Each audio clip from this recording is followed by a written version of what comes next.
അതാണ് നമ്മൾ സാധാരണ സക്കാത്ത് എന്ന് പറയില്ലേ, എല്ലാ മതങ്ങളിലുണ്ട് സക്കാത്ത്, പേര് വേറെയാണെന്നുള്ളൂ. ക്രിസ്ത്യാനിറ്റിയിൽ ദശാംശം എന്നാണ് പറയുക, ഹൈന്ദവ ധർമ്മത്തിൽ ദാനം ധർമ്മം എന്നൊക്കെ തന്നെയാണ് പറയുക.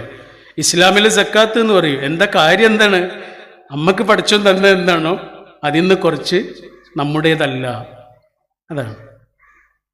എൻ്റെ സമ്പത്ത് ഞാൻ അധ്വാനിച്ചുണ്ടാക്കിയെന്നായിരിക്കും, പക്ഷെ അതിൽ നിന്ന് ഒരംശം എൻ്റേതല്ല. ആ അംശം ഞാൻ മറ്റുള്ളവർക്ക് കൊടുത്തിട്ടില്ലെങ്കിൽ എൻ്റെ മുഴുവൻ സമ്പത്തും കേടുവരും. എന്നാൽ അതിൽ നിന്നൊരംശം ഞാൻ മറ്റുള്ളവർക്ക് കൊടുത്താൽ അത് മാത്രമേ പോവുള്ളൂ. അത് കൊടുത്തിട്ടില്ലെങ്കിലോ ഇത് മൊത്തം എനിക്ക് നഷ്ടപ്പെടുകയാണ് ചെയ്യുന്നത്. അതാണ് സക്കാത്ത് എന്ന് പറയുന്നത്. ഒരു കക്കരി നമ്മൾ എടുത്തിട്ട് അതിനെ 10 കഷ്ണമാക്കിയിട്ട് ആ 10 കഷ്ണത്തിൽ നിന്ന് ഒരു കഷ്ണം എടുത്തിട്ട് അതിനെ 4 കഷ്ണമാക്കിയാൽ ആ 4 കഷ്ണത്തിൽ നിന്ന് ഒരു കഷ്ണം എത്ര ചെറുതായിരിക്കും? അതാണ് 2.5% എന്ന് പറയുന്നത്, അല്ലേ? 10-1 4 2.5%. ഒരു കക്കരിയിൽ 10-1 എന്ന് പറഞ്ഞാൽ എത്ര ചെറുതായിരിക്കും? അതാണ് 2.5%. പഠിച്ചോൻ പറയാണ് അത് നിങ്ങളതല്ല കേട്ടോ, അത് നിങ്ങൾക്ക് ഹറാമാണ്. അതാണ്. എൻ്റെ സമ്പത്തിൽ 2.5% എനിക്ക് ഹറാമാണ്, അത് മറ്റുള്ളവർക്കുള്ളതാണ്. അത് ഞാൻ കൊടുത്താൽ അത് മാത്രമേ പോവുള്ളൂ. അത് കൊടുത്തിട്ടില്ലെങ്കിലോ എൻ്റെ മുഴുവൻ സമ്പത്തും കേടുവരും. ചോദ്യം അതല്ല, ഇത് സമ്പത്തിന് മാത്രമേ ഉള്ളൂ എന്നുള്ളതാണ്. പൈസക്ക് മാത്രമേ ഉള്ളൂ സക്കാത്ത്. സക്കാത്ത് എന്നൊരു വാക്ക് പറഞ്ഞിട്ടില്ല എന്നേ ഉള്ളൂ. എല്ലാത്തിനും സക്കാത്തുണ്ട്. നമ്മുടെ സമയത്തിന് സക്കാത്തുണ്ട്. അതാണ് ഈ വന്നിരിക്കുന്നത്, അല്ലേ? നമുക്ക് എന്തെല്ലാം കാര്യങ്ങളുണ്ട്, എന്തെല്ലാം ആവശ്യങ്ങളുണ്ട്. ഇപ്പം നമ്മൾ ഈ ചെലവഴിക്കണത് എന്താണെന്നറിയോ? നമ്മുടെ സമയത്തിൻ്റെ സക്കാത്താണ്. നമ്മളെ ഇങ്ങോട്ട് വന്ന് കാണാൻ കഴിയാത്തൊരു മനുഷ്യനെ നമ്മൾ അങ്ങോട്ട് ചെന്ന് കാണുന്നുണ്ട് എങ്കിൽ അതെന്താണെന്നറിയോ? നമ്മുടെ സമയത്തിൻ്റെയും ആരോഗ്യത്തിൻ്റെയും കണ്ണിൻ്റെയും സക്കാത്താണ്. നാവറുക്കപ്പെട്ട ഒരു മനുഷ്യന് വേണ്ടി നമ്മൾ സംസാരിക്കുന്നുണ്ട് എങ്കിൽ അത് നമ്മുടെ നാവിൻ്റെ സക്കാത്താണ്. കണ്ണ് കാണാത്തൊരു മനുഷ്യനെ നമ്മളിങ്ങനെ കൈപിടിച്ച് തോളിൽ പിടിച്ച് നടക്കാൻ സഹായിക്കുന്നുണ്ട് എങ്കിൽ അതെന്താണെന്നറിയോ? നമ്മുടെ ആരോഗ്യത്തിൻ്റെ സക്കാത്താണ്. എൻ്റെ ഈ കൈ എനിക്കിങ്ങനെ ചലിപ്പിക്കാൻ കഴിയുന്നുണ്ട് എങ്കിൽ എൻ്റെ കൈ ഇങ്ങനെ ചലിപ്പിക്കാൻ കഴിയുന്നുണ്ട്. എൻ്റെ മനസ്സ് ആഗ്രഹിക്കുന്നത് എന്താണോ അതെൻ്റെ കൈകൾ കൊണ്ട് ചെയ്യാൻ കഴിയുന്നുണ്ട്. ഇത് ചെയ്യാൻ കഴിയാത്ത പരകോടി മനുഷ്യന്മാരുണ്ട്, 10,000-കണക്കിന് മനുഷ്യന്മാരുണ്ട്. ആ മനുഷ്യരിൽ ഏതെങ്കിലും ഒരു മനുഷ്യന് എൻ്റെ ഈ കൈ ഉപയോഗപ്പെടുന്നുണ്ട് എങ്കിൽ അതാണ് എൻ്റെ കയ്യിൻ്റെ സക്കാത്ത്. അതാണ്. എൻ്റെ സമ്പത്തിന് സക്കാത്തുണ്ട്, എൻ്റെ കയ്യിന് സക്കാത്തുണ്ട്, എൻ്റെ കണ്ണിന് സക്കാത്തുണ്ട്, എൻ്റെ ആരോഗ്യത്തിന് സക്കാത്തുണ്ട്, എൻ്റെ അറിവിന് സക്കാത്തുണ്ട്, എൻ്റെ സമയത്തിന് സക്കാത്തുണ്ട് എന്നുള്ളൊരു ബോധമല്ലേ? ആ ബോധമാണ് ഒരാളെ മീനിങ് ഫുൾ എക്സിസ്റ്റൻസിലേക്ക് കൊണ്ടുപോകുന്നത്. കാരുണ്യം എന്നുള്ളതിന് അറബി ഭാഷയിലും ഹീബ്രു ഭാഷയിലും ഒക്കെ ഏകദേശം ഒരേ വാക്കാണ് ഉപയോഗിക്കുക. റഹ്മ എന്നുള്ള വാക്കാണ് ഉപയോഗിക്കുക. ഹീബ്രുവിൽ റഹേം എന്നാണ് ഉപയോഗിക്കത്രേ. റഹ്മ എന്നുള്ളതിന് അറബിയിൽ 2 അർത്ഥങ്ങളുണ്ട്. ഒരർത്ഥം കാരുണ്യം എന്നാണ്, ഒരർത്ഥം എന്താണെന്നറിയോ? രണ്ടാമത്തെ അർത്ഥം ഗർഭപാത്രം എന്നാണ്. ഗർഭപാത്രം. കാരുണ്യവും ഗർഭപാത്രവും തമ്മിൽ എന്തെങ്കിലും ബന്ധമുണ്ടോ? പ്രത്യക്ഷത്തിലൊരു ബന്ധം തോന്നില്ല, പക്ഷെ സൂക്ഷ്മമായി നമ്മൾ ആലോചിച്ചാൽ ചെറിയൊരു ബന്ധം തോന്നും. അതെന്താണെന്നറിയോ? ഗർഭപാത്രം എന്ന് പറഞ്ഞാൽ ഒരു പെൺകുട്ടി ജനിക്കുന്ന നിമിഷം മുതൽ അവളുടെ ശരീരത്തിനകത്തുള്ള ഒരു ചെറിയ പാത്രമാണ്. 3-4 സെൻറ്റിമീറ്ററാണ് ആകെ വലുപ്പം. 3-4 സെൻറ്റിമീറ്റർ മാത്രം വലുപ്പമുള്ള ചെറിയ പാത്രമാണ് 3-4 കിലോ വലുപ്പമുള്ള ഒരു കുട്ടിക്ക് വേണ്ടി ഇങ്ങനെ സ്വയം വലുതാകുന്നത്. കാരുണ്യം എന്ന് പറഞ്ഞാൽ എന്താ? കാരുണ്യം എന്ന് പറഞ്ഞാൽ നമുക്കപ്പുറത്തുള്ള മനുഷ്യരെ, അവരുടെ വേദനകളെ, അവരുടെ മനസ്സിൻ്റെ അവസ്ഥകളെ, അവരുടെ ദുരിതങ്ങളെ, അവരുടെ പ്രതിസന്ധികളെ കൂടി ഉൾക്കൊള്ളാൻ നമ്മുടെ മനസ്സ് വലുതാകുന്നതിൻ്റെ പേരാണ് ശരിക്കും പറഞ്ഞാൽ കാരുണ്യം എന്ന് പറയുന്നത്. ഇത് ബന്ധങ്ങളിൽ, സമൂഹത്തിൽ എല്ലാം ഒരു മനുഷ്യൻ എത്ര സൂക്ഷിക്കുന്നുണ്ടോ അത്രയും മനോഹരമായിരിക്കും ആ മനുഷ്യൻ്റെ ചുറ്റുമുള്ള മനുഷ്യന്മാർ. ഇപ്പം വിവാഹത്തെക്കുറിച്ച് പറയുമ്പോൾ പോലും ഖുർആൻ 3 കാര്യങ്ങളാണ് ആകെ പറഞ്ഞുള്ളത്. കല്യാണം കഴിക്കുന്ന മനുഷ്യന്മാരോട് മൂന്ന് കാര്യങ്ങളാണ് ആകെ പറഞ്ഞുള്ളത്.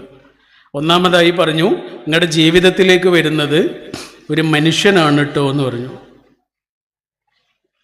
ആകാശത്ത് നിന്നൊരു മാലാഖയല്ല, ഭൂമിയിൽ നിന്നുള്ളൊരു മനുഷ്യനാണ് കേട്ടോ. അതിൻ്റെ എല്ലാ സ്വാഭാവികതകളും ഉണ്ടാവും, ഒരസാധാരണത്വവും പ്രതീക്ഷിക്കണ്ട. എല്ലാ സ്വാഭാവികതകളുമുള്ള മനുഷ്യൻ്റെതായ എല്ലാ പോരായ്മകളുള്ള ഒരാളാണ് നിങ്ങളെ ജീവിതത്തിലേക്ക് വരുന്നത് കേട്ടോ. മിൻ അംഫുസിക്കും എന്നാണ് ഖുർആൻ ഉപയോഗിച്ചത്. മിൻ അംഫുസിക്കും എന്ന് പറഞ്ഞാൽ നിങ്ങളെപ്പോലുള്ളൊരു മനുഷ്യനാണ് കേട്ടോ. പിന്നെ ആ മനുഷ്യന് വേണ്ട 2 കാര്യങ്ങൾ പറഞ്ഞു. ഒന്നെന്താണ്? സ്നേഹം കൊടുക്കണം എന്ന് പറഞ്ഞു. അത് പറഞ്ഞ് നിർത്തിയാൽ മതിയായിരുന്നു, അത് പറഞ്ഞിട്ട് നിർത്തിയാൽ മതിയായിരുന്നു.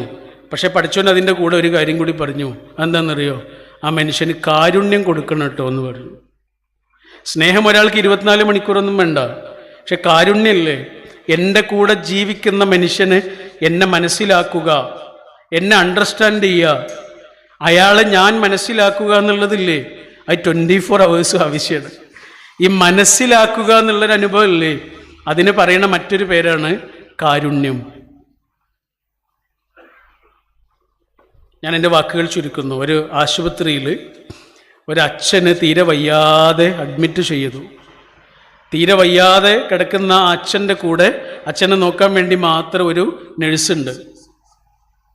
ആ നഴ്സ് വൈകുന്നേരം ആയപ്പോൾ പോയിട്ട് പുതിയ നഴ്സ് ചാർജ് എടുത്തു.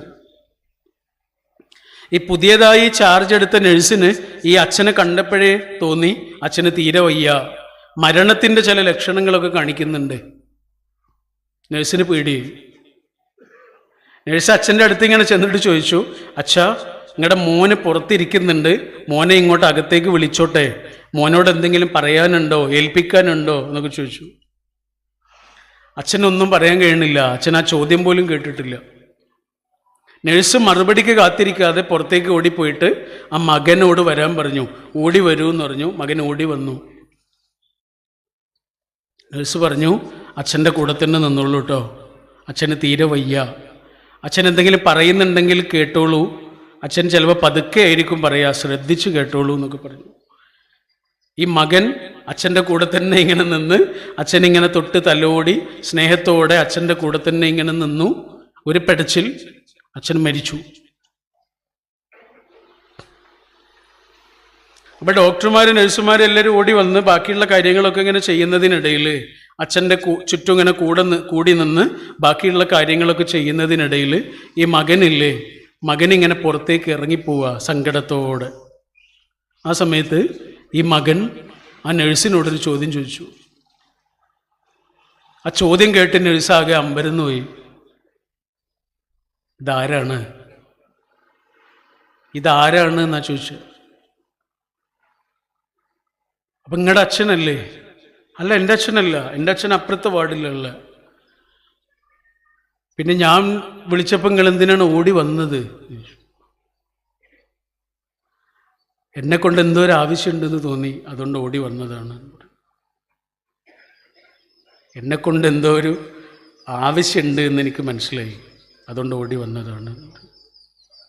നഴ്സിങ്ങനെ കൈകൂപ്പി, മരിച്ചാലും മറക്കില്ല എന്ന് പറഞ്ഞു.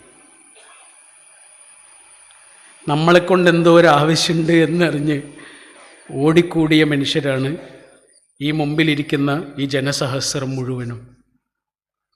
നമ്മുടെ സമയത്തിൻ്റെയും നമ്മുടെ ആരോഗ്യത്തിൻ്റെയും നമ്മുടെ ആയുസ്സിൻ്റെയും സക്കാത്ത് ഷെയർ ചെയ്യാൻ വേണ്ടിയിട്ട് ഓടിക്കൂടിയിട്ടുള്ള മനുഷ്യരാണ്. ആൻ്റോണി ഡി മെല്ലോ എന്നൊരു ഇംഗ്ലീഷ് എഴുത്തുകാരനുണ്ട്.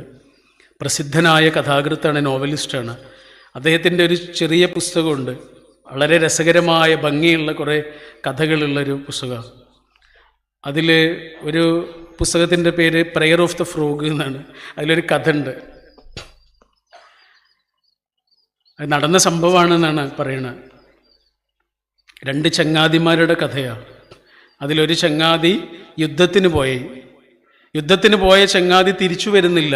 മറ്റേ ചങ്ങാതിക്ക് പേടിയാവാൻ തുടങ്ങി.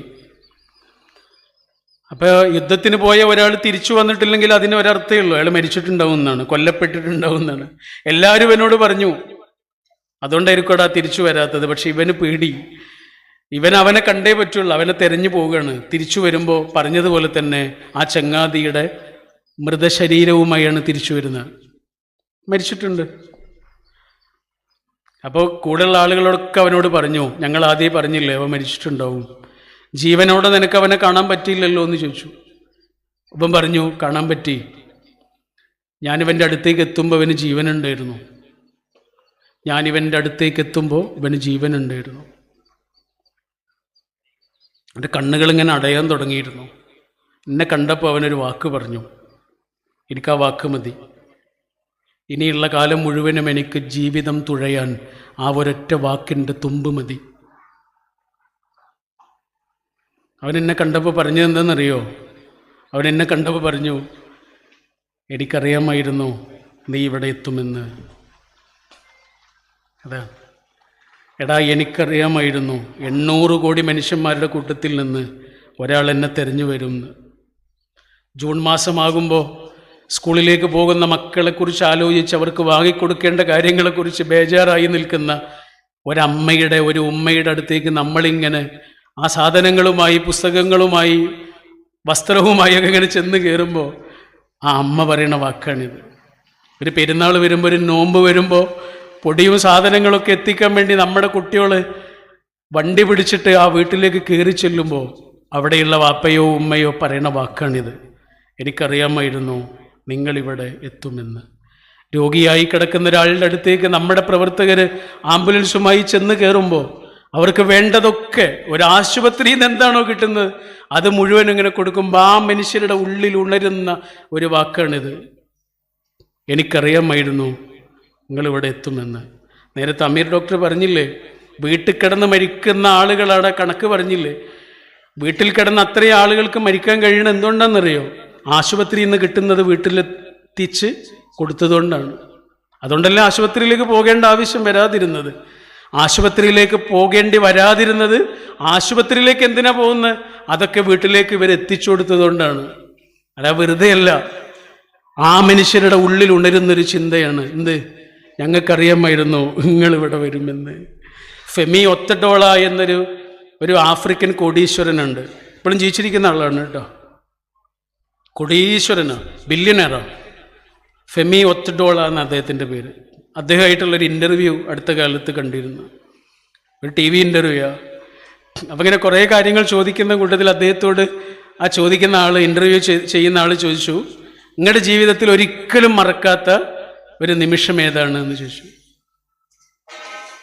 ഒരു ശതകോടീശ്വരനോടുള്ള ചോദ്യം, ആയുസ്സിലൊരിക്കലും മറക്കാത്ത നിമിഷം. അദ്ദേഹത്തിൻ്റെ മനസ്സിൽ എന്തൊക്കെ വന്നിട്ടുണ്ടാവും? ആ വന്ന ഓർമ്മകളിൽ നിന്ന് ഒരു ഓർമ്മയെ അദ്ദേഹം ഇങ്ങനെ പിടിച്ചു. എന്നിട്ട് പറഞ്ഞു, അദ്ദേഹത്തിൻ്റെ ഒരു ചങ്ങാതി ഒരു അദ്ദേഹത്തെ വിളിച്ചിട്ട് പറഞ്ഞു, കാലിന് വയ്യാത്ത ആളുകളുടെ ഒരു സ്ഥാപനമുണ്ട്, അവർക്ക് 120 വീൽ ചെയർ വേണം, അത് നീ തരണം എന്ന് പറഞ്ഞു. ചങ്ങാതിക്ക് എങ്ങനെ പറയല്ലോ. അപ്പോൾ ഇദ്ദേഹം പറഞ്ഞു, ഞാൻ തരടാ, എന്തായാലും തരാ പറഞ്ഞു. അപ്പോൾ ആ ചങ്ങാതി പറഞ്ഞു, അത് തന്നാൽ മാത്രം പോരാ, അത് വിതരണം ചെയ്യുന്ന ചടങ്ങിൽ നീ വരണം പറഞ്ഞു. അത് അദ്ദേഹത്തിന് എളുപ്പമായിരുന്നില്ല, കാരണം അദ്ദേഹത്തിന് സമയമാണ് പ്രധാനം. എന്നാലും അദ്ദേഹം വരാമെന്ന് പറഞ്ഞ് ചെന്നു. അദ്ദേഹം പറയാ, അത് വിതരണം ചെയ്യുന്ന ചടങ്ങേ.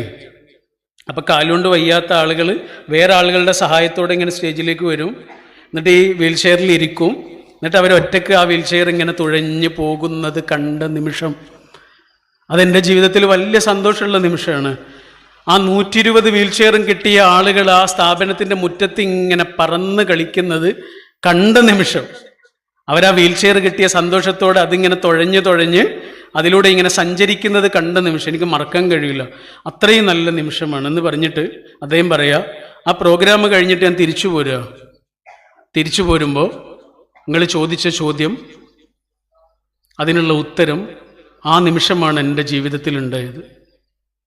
ആയുസ്സിലൊരിക്കലും മറക്കാത്ത നിമിഷം. അദ്ദേഹം പറയാം, തിരിച്ചു പോരാൻ വേണ്ടി അദ്ദേഹത്തിൻ്റെ വണ്ടിയുടെ അടുത്തേക്ക് ഇങ്ങനെ നടന്നു വരുമ്പോൾ ഈ വീൽ ചെയർ കിട്ടിയ കുട്ടികളിലൊരു കുട്ടി ഇങ്ങനെ അദ്ദേഹത്തിൻ്റെ അടുത്തേക്ക് ഇങ്ങനെ തുഴഞ്ഞ് വന്ന് അദ്ദേഹത്തിൻ്റെ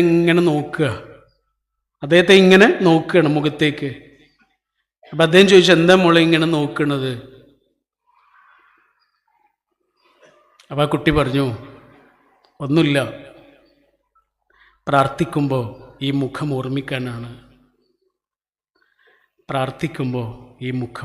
ഓർമ്മിക്കാനാണ്. ഈ നാട്ടിൽ ജീവിക്കുന്നവരും വരാനിരിക്കുന്നവരുമായ 10,000-കണക്കിന് മനുഷ്യർ. ഇതിൻ്റെ പിന്നിൽ പ്രവർത്തിക്കുന്ന ഓരോ മനുഷ്യനും വേണ്ടി പ്രാർത്ഥിക്കും. ആ പ്രാർത്ഥനയാണ് ഈ ഭൂമിയിൽ നിന്ന് നമുക്ക് കിട്ടാവുന്ന ഏറ്റവും വിലപിടിപ്പുള്ള സ്ഥലം. മറ്റൊരു മനുഷ്യൻ്റെ പ്രാർത്ഥനയിൽ നമുക്ക് കിട്ടുന്നൊരു സ്ഥലമുണ്ടല്ലോ, ഈ ഭൂമിയിൽ കിട്ടാവുന്ന ഏറ്റവും പ്രഷ്യസായ, ഏറ്റവും വില കൂടിയ സ്ഥലമാണത്. പഠിച്ചോൻ നിങ്ങൾ അനുഗ്രഹിക്കുമാറാവട്ടെ എന്ന് പ്രാർത്ഥിച്ച് വാക്കുകൾ അവസാനിപ്പിക്കുന്നു. Thank you. അസ്സലാമു അലൈക്കും.